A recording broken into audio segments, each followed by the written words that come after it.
ఏం సార్ గుండు కొట్టించావు? మా నాన్నమ్మ చచ్చిపోయింది. గుండు కొట్టించినందుక. సరే పోతున్నా. పోతున్నాయింద్రా, పోయేస్తా అనాలే. నేను రాను కదా.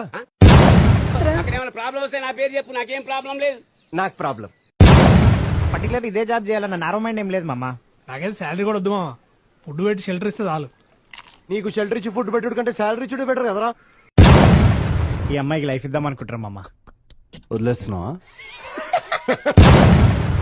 మందు అమ్మాయిలు అట్లాంటివి మీరు తెచ్చుకోవద్దు. ఎందుకు మీరే ఇస్తారా?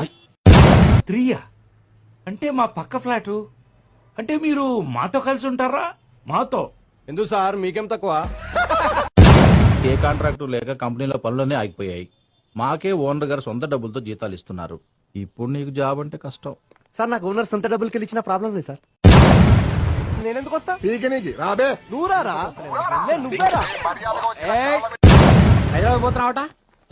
ఏం లేదు, మంచి సంబంధం వచ్చింది. 10 తులాల బంగారం, 20 ఎకరాల పొలం ఇస్తా అంటున్నారయ్యా. అచ్చా పిల్లనియరా? మా డాడీ అండి. ఓకే, నాకు ఇష్టం లేని పనులన్నీ చేయమంటుంటాడు. నాకేమో కష్టం అవుతుంటది. ఏం చేస్తారు మీ డాడీ? ఆర్మీ.